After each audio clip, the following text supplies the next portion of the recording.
Okay guys, here is the first video of our online classes. In the physical class we discuss about Gauss law. What is Gauss law? It tells us that the flux through any closed surface is equal to 1 over epsilon naught times the total charge enclosed by the closed surface. Total charge enclosed. In other words, we can write it as the flux through any surface is equal to 1 over epsilon naught times q enclosed. This is mathematical form of Gauss law, and we derive it for any arbitrary arrangement of charges that are placed inside a closed surface. Next we will discuss the integral form of Gauss law. Integral form of Gauss law. Yes, we know that from Gauss's law,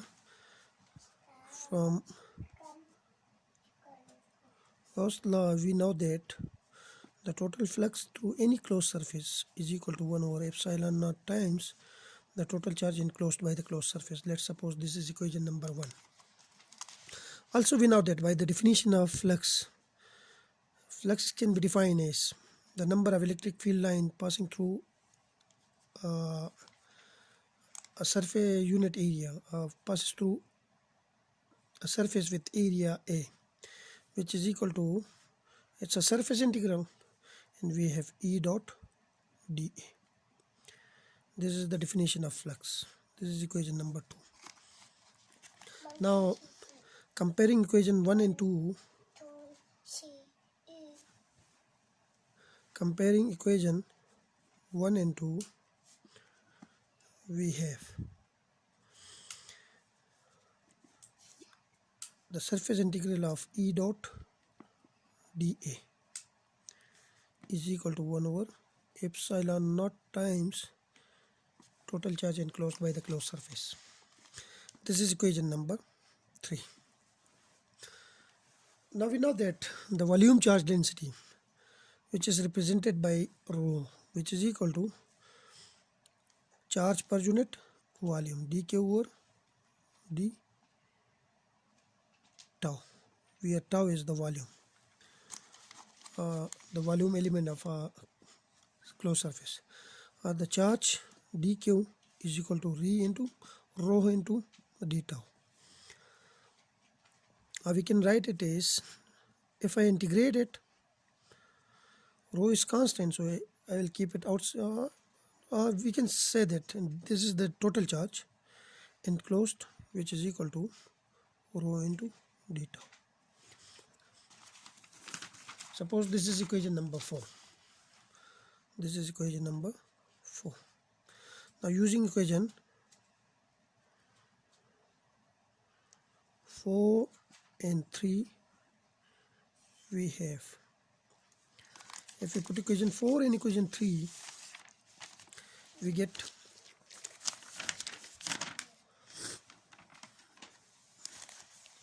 this relation. Surface integral of E dot dA is equal to 1 over epsilon naught times integral of rho into d tau. This is equation number 5.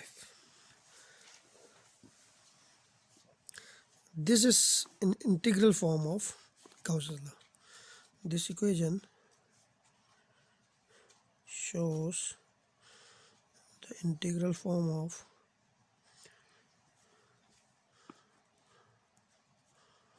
Gauss law. Next we will discuss the differential form of Gauss law. Differential form of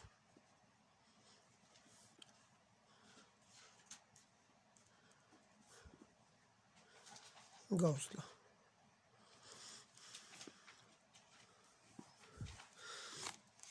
As we know that the integral form of Gauss law is surface integral of E dot dA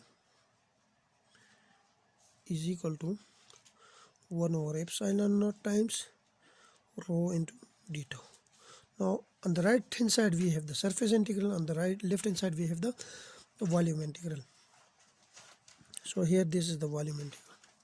Now in order to convert this left hand side, like the surface integral of left hand side, into volume integral, we use a theorem which is divergence theorem. Divergence theorem.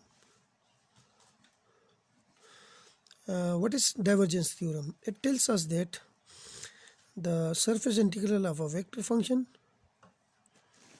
can be equals to the volume integral of that vector functions, but with del dot A into d tau. Now this is the divergence theorem. Like the surface integral of this vector function is converted into volume integral with taking the divergence of this vector function. Now if I apply the same divergence theorem here, then this part, which is the surface integral, now converted into volume integral, and we have del dot divergence of E into d tau is equal to 1 over epsilon naught times integral of rho into d tau. Now we can write it as integral of volume integral of del dot E into d tau is equal to, this is also volume integral of rho over epsilon naught times d tau. On both sides we have the volume integral, so it means that this vector will be equal to this one. We can say that since this whole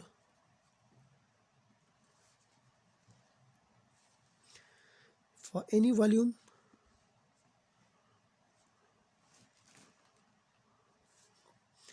the integral must be equal. The integral must be equal.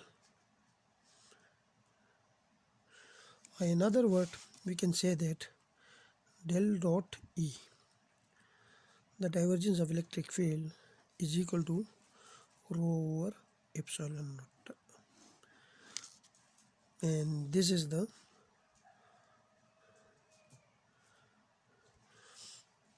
differential form of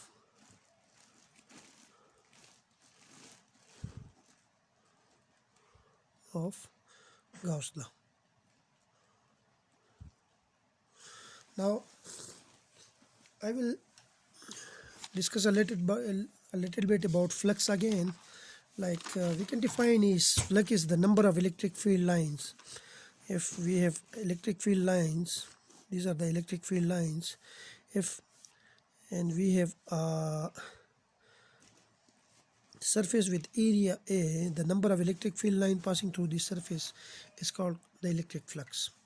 Now if the number of field lines, suppose we have a surface, if the number of field lines leaving the surface, suppose we have a positive charge at the center of this spherical surface plus q, okay, and number of field lines leaving this surface, then the flux is said to be, the flux is positive, is considered to be positive. On the other hand, if the number of field lines entering a closed surface, suppose we have a negative charge q, then field lines terminate on the electric field on the negative charge. So in this case again we have a flux because number of field lines passing through a unit area, so this flux is taken to be negative. The flux is negative. So these are the two sign conventions. In the next lecture I will tell you why this is positive and why this is negative. I can continue in this video. the like we start from the Gauss law, which is flux through any closed surface, which is surface integral of E dot dA, which is equal to 1 over epsilon naught times total charge enclosed by the closed surface. This is Gauss law.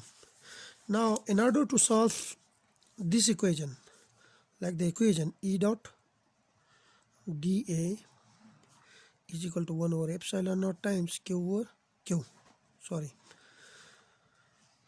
This is the surface integral. In order to solve this integral for the electric field, like we have to use this equation, Gauss's law, to calculate the electric field of a particular arrangement of charges. We normally draw a Gaussian surface at the point where we want to calculate the electric field. Suppose we have a charge Q plus Q, and someone is telling you to calculate the electric field at this point P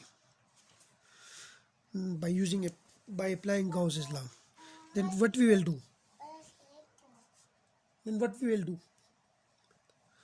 We will draw a Gaussian surface at that point. The surface will be symmetrical.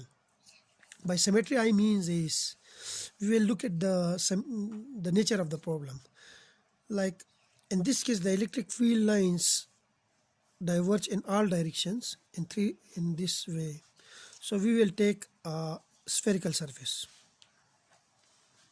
Okay, this is the spherical surface. Now this is the Gaussian surface.